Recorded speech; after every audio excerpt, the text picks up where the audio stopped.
Quando Jesus veio ao mundo, ele encontrou um ambiente histórico-cultural totalmente preparado para a sua chegada. O apóstolo Paulo percebeu isso e disse que Jesus veio ao mundo na plenitude dos tempos. Isso quer dizer um momento ideal, um momento esperado, um momento programado pelo próprio Deus. Deus preparou pelo menos 3 civilizações para a chegada do Messias: os gregos, os romanos e os judeus. Roma influenciou especialmente na questão política, os gregos na questão intelectual e os judeus na religiosidade. O primeiro século da era cristã é conhecido como período apostólico. Isso porque os apóstolos ainda estavam vivos e batalharam com toda a sua força pela verdade do Evangelho. Paulo e os outros apóstolos convocam a igreja para batalhar pela fé que foi entregue aos santos e a manter intacto o conteúdo do Evangelho. Obviamente, essa não era uma batalha fácil, uma vez que a igreja era extremamente perseguida e os césares odiavam a fé cristã. Nero, por exemplo, incendiou Roma e colocou a culpa nos cristãos. Em consequência disso, os cristãos foram perseguidos e mortos nas arenas. Por outro lado, as perseguições produziram uma igreja purificada, tanto na vida como na doutrina. Durante o período que se seguiu à era apostólica, a igreja esteve sob a espada da perseguição romana. Um nobre exército de mártires partiu para a eternidade sob os rigores da espada, das feras e das ardentes fogueiras. Somente os que realmente eram convertidos se dispunham a pagar tamanho preço pela verdade do Evangelho. Mas mesmo assim, em meio a tantas perseguições, os cristãos aumentaram em número e alcançaram quase metade do Império Romano. Foi um período heróico para a igreja, uma vez que mesmo em meio a circunstâncias adversas, os cristãos viviam o Evangelho e testemunhavam a sua fé. Graças à bravura e à coragem dos pais da igreja, as heresias foram combatidas, o que possibilitou o surgimento da ortodoxia cristã. No entanto, algo aconteceu que mudou para sempre a ética e a teologia da igreja apostólica. No início do IV século, o imperador Constantino se declarou cristão e em 313 promulgou o Édito de Milão. Isso dava liberdade de culto aos cristãos. Os cristãos então foram integrados à sociedade romana. E não demorou para que o cristianismo se tornasse a religião oficial do Estado. Era o início da Igreja Católica Romana. A igreja, até então formada por pessoas de classes mais baixas, foi abrindo espaço entre a aristocracia. Antes que se iniciasse o IV século, os templos pagãos já haviam sido abandonados ou então transformados em templos cristãos. No século IX, não existia na Europa Ocidental quase ninguém que não acreditasse no Deus da Bíblia.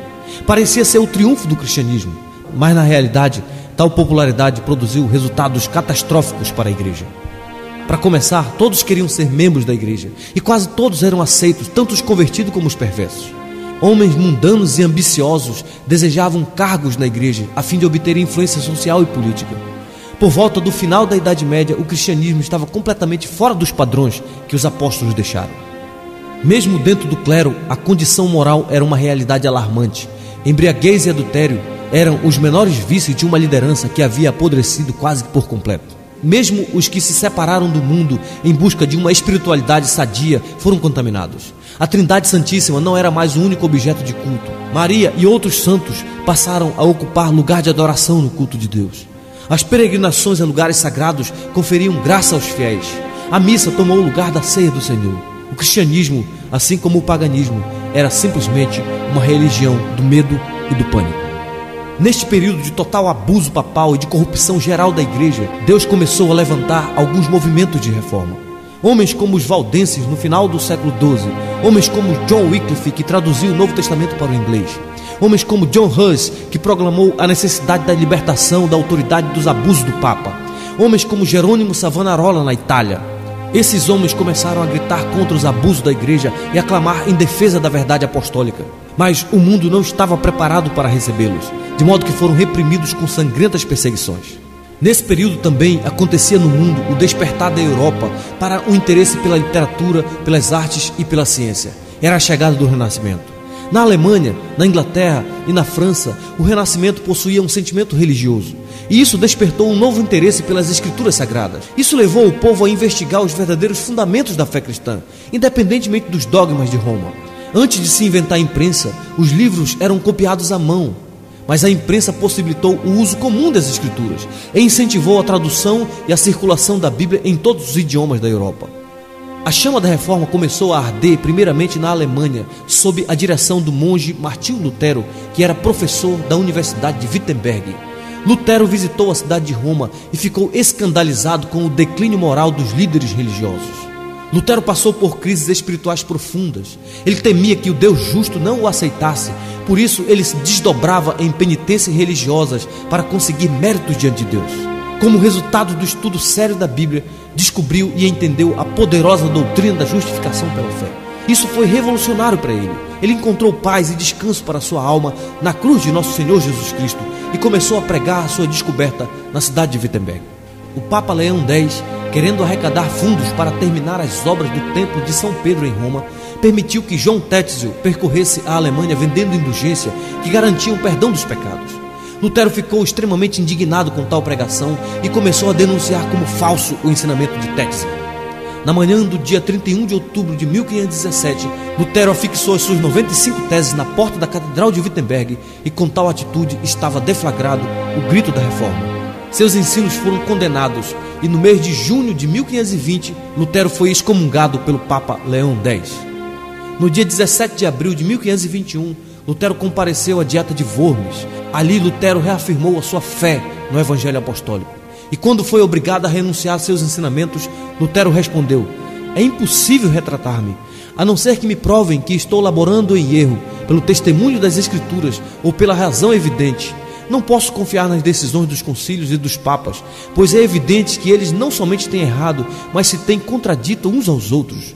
Minha consciência está alicerçada na palavra de Deus e não é seguro nem honesto agir contra a consciência de alguém. Assim, que Deus me ajude. Lutero traduziu o Novo Testamento para a língua alemã e faleceu em 18 de fevereiro de 1546, aos 63 anos de idade. Mas antes de falecer, ele tinha mudado a história. A segunda expressão histórica do protestantismo ficou conhecida como movimento reformado. Esse movimento surgiu especialmente na Suíça. Seus primeiros líderes foram Ulrico Zwinglio e João Calvino. No ano de 1522, Zwinglio rompeu definitivamente com Roma e tornou-se afamado pregador do verdadeiro evangelho. Zwinglio questionou os rituais e as práticas católicas, tais como o jejum da quaresma e o celibato clerical. Casou-se publicamente e em 1525 as missas foram abolidas em Zurique e passou-se a celebrar a ceia do Senhor, mas Zwinglio morreu prematuramente. Mas apesar da morte precoce de Zwinglio, o movimento reformado continuou sua marcha com o jovem João Calvino. Calvino era francês e converteu-se provavelmente em 1533 e já em 1536 publicou a sua obra mais importante, Instituição da Religião Cristã, ou As Institutas de Calvino. De caminho para Estrasburgo, Calvino teve que fazer um longo desvio passando por Genebra, na Suíça. Essa cidade havia abraçado o protestantismo reformado há apenas 2 meses sob a liderança de Guilherme Farel. Quando Farel soube que Calvino estava na cidade, imediatamente o procurou e implorou que ficasse em Genebra e ajudasse na obra da reforma. Porém, Calvino resistiu a todas as propostas de Farel. Quase em desespero, Farel lhe disse: eu declaro em nome de Deus que se você não nos auxiliar nessa obra do Senhor, o Senhor irá puni-lo por seguir o seu interesse em vez de seguir esse chamado. Calvino ficou extremamente comovido com a ameaça do juízo de Deus e, em obediência ao Senhor, concordou em trabalhar com Farel na difícil tarefa de reformar a cidade de Genebra. Por suas fortes convicções, Calvino se recusou a dar a ceia aos libertinos e, devido a estes e outros conflitos com os magistrados de Genebra, eles foram expulsos da cidade em 1538. A cidade de Genebra entrou em colapso e os magistrados entenderam que precisavam do jovem reformador. Por isso insistiram para que Calvino retornasse à cidade.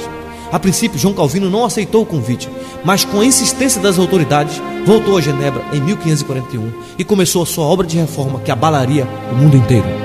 Em 1559, Calvino tornou-se cidadão de Genebra e fundou a Academia de Genebra. Seu grande sonho era transformar Genebra numa cidade cristã modelo. O resultado foi que Genebra tornou-se um grande centro do protestantismo, preparando líderes reformados para toda a Europa e abrigando centenas de refugiados. Calvino entendia que o evangelho não é uma doutrina de língua, mas de vida. Por isso, o calvinismo veio a ser o mais completo sistema teológico protestante, tendo por princípio básico a soberania de Deus e suas implicações em todas as áreas da vida humana. Nas palavras de John Knox, Calvino fez de Genebra a mais perfeita escola de Cristo na terra desde os apóstolos. Calvino morreu em 27 de maio de 1564, mas antes de morrer, mudou a história da Europa e de todo o mundo ocidental. Nesse período, a reforma ainda não havia chegado na Inglaterra, e quem deu o passo decisivo foi o rei Henrique VIII. Henrique VIII era casado com a princesa espanhola Catarina de Aragão. Catarina não conseguiu dar-lhe um filho varão, e isso começou a preocupar os estadistas ingleses. Henrique pediu ao Papa Clemente VII que anulasse o seu casamento para que pudesse casar-se com Ana Bolena, mas por razões políticas o Papa negou. O rei então rompeu relações com o Papa e em 1534 o parlamento aprovou o chamado Ato de Supremacia e o rei foi declarado protetor e chefe supremo da Igreja da Inglaterra. Após sua morte, Henrique VIII foi sucedido por seu filho Eduardo VI. Os tutores do jovem aproveitaram para implantar a reforma na Inglaterra e puseram fim às perseguições contra os protestantes. Mas Eduardo era doentio e morreu ainda jovem, sendo sucedido por sua irmã Maria Tudo. Maria era filha de Catarina de Aragão e era uma mulher terrível, tão mal que ficou conhecida como a Sanguinária. Fez de tudo para restabelecer o catolicismo na Inglaterra. Perseguiu os líderes protestantes e em seu governo mais de 300 protestantes sofreram martírio. Os reformados foram expulsos da Inglaterra e muitos se refugiaram em Genebra, Estrasburgo e outras cidades protestantes, onde tiveram um contato mais sólido com a teologia calvinista. Na providência de Deus, a Sanguinária morreu e logo subiu ao trono sua irmã Elizabeth I, filha de Ana Bolena. Foi nessa época que a Inglaterra tornou-se definitivamente protestante. Mas o movimento de reforma na Inglaterra cresceu graças aos esforços dos chamados puritanos. Por terem verdadeiramente conhecido a teologia reformada, os puritanos queriam libertar a igreja das superstições papistas. Defendiam uma teologia verdadeiramente apostólica e um governo de igreja verdadeiramente bíblico. Buscavam uma disciplina rígida e uma vida de santidade diante de Deus. Naquela época, os puritanos levavam tão a sério a leitura da palavra que a Inglaterra ficou conhecida como o povo da Bíblia. O alvo dos puritanos era colocar a Bíblia como a única regra de fé e prática. Segundo eles, tudo o que as comunidades precisavam era de um pregador zeloso pela palavra de Deus e nada mais. Por suas fortes convicções, os puritanos foram reprimidos na Inglaterra e muitos deles foram para a América do Norte, onde iniciaram a história da nação americana. Foi na época dos puritanos que foi convocada a famosa Assembleia de Westminster de 1643 a 1649. Essa célebre Assembleia elaborou uma série de documentos calvinistas para a Igreja da Inglaterra. Dentre esses documentos temos a Confissão de Fé de Westminster, o Diretório de Culto, o Catecismo Maior e o Breve Catecismo de Westminster. Igrejas reformadas do mundo inteiro, inclusive a Igreja Presbiteriana do Brasil, até hoje adotam esses documentos como expressão da sua fé. No início do século XVII, surgiu uma forte controvérsia por causa dos discípulos de um homem chamado Tiago Armínio, que afirmava que o homem pode cooperar com Deus na obra da salvação. Para resolver essa controvérsia, convocou-se então o Sínodo de Dort na Holanda, que rejeitou as ideias de Armínio e afirmou os chamados 5 pontos do calvinismo, que são eles: total depravação, incondicional eleição, limitada expiação, graça irresistível e perseverança dos santos. Aquilo que os nossos pais pregaram e viveram estava alicerçado em alguns fundamentos. O primeiro fundamento era a absoluta autoridade e suficiência das Sagradas Escrituras. A Bíblia é a palavra de Deus, a única regra de fé e prática, e não temos necessidade de outros meios de revelação, pois ela é perfeita em todos os seus aspectos. O segundo fundamento dos nossos pais é a absoluta suficiência de Cristo, solos Cristos. Os reformadores nos ensinaram que nossa salvação não depende nem do Papa, nem dos bispos, nem dos santos e nem da intercessão de Maria. Pelo contrário, a salvação é realizada unicamente pela obra mediatória e consumada de Cristo na cruz do Calvário. O terceiro fundamento é a suficiência da soberana graça de Deus. Juntamente com todos os apóstolos do primeiro século, os reformadores ensinaram que os seres humanos nascem espiritualmente mortos em delitos e pecados e por isso não são capazes de ajudar a Deus na obra da salvação. O quarto fundamento é a justificação unicamente pela fé na cruz de Cristo. Seguindo o rastro dos apóstolos, os reformadores sustentaram que a justificação é mediante a fé. Lutero dizia que este é o artigo pelo qual a igreja fica de pé ou cai. Deus nos declara justo por causa da justiça de Cristo imputada a nós. E por último, os reformadores tinham uma visão elevada da soberania de Deus. Nos ensinaram que Deus está infinitamente além de qualquer coisa que nossa mente carnal possa compreender. O principal lema dos reformadores era: só lhe deu glória. Somente a Deus a glória. Só Deus é soberano. Só Deus é Criador, só Deus é sustentador. Tudo que existe pertence a Ele, portanto somente Ele é digno de toda a glória. Eles procuraram colocar em prática em todas as áreas da vida aquilo que Paulo diz em 1 Coríntios capítulo 10, versículo 31. Portanto, quer comais, quer bebais, ou façais qualquer outra coisa, fazei tudo para a glória de Deus. Eles casavam, trabalhavam, comiam, descansavam, escolhiam sua profissão, criavam filhos, educavam seus filhos, ganhavam dinheiro e investiam tudo para a glória de Deus. Eram práticos e dinâmicos. Fundaram universidades, criaram escolas e cultivaram um forte espírito missionário. Que Deus levante homens e mulheres de vigor e de coragem para abraçarmos a causa do reino de Deus na terra, aqui e agora, em nossa geração.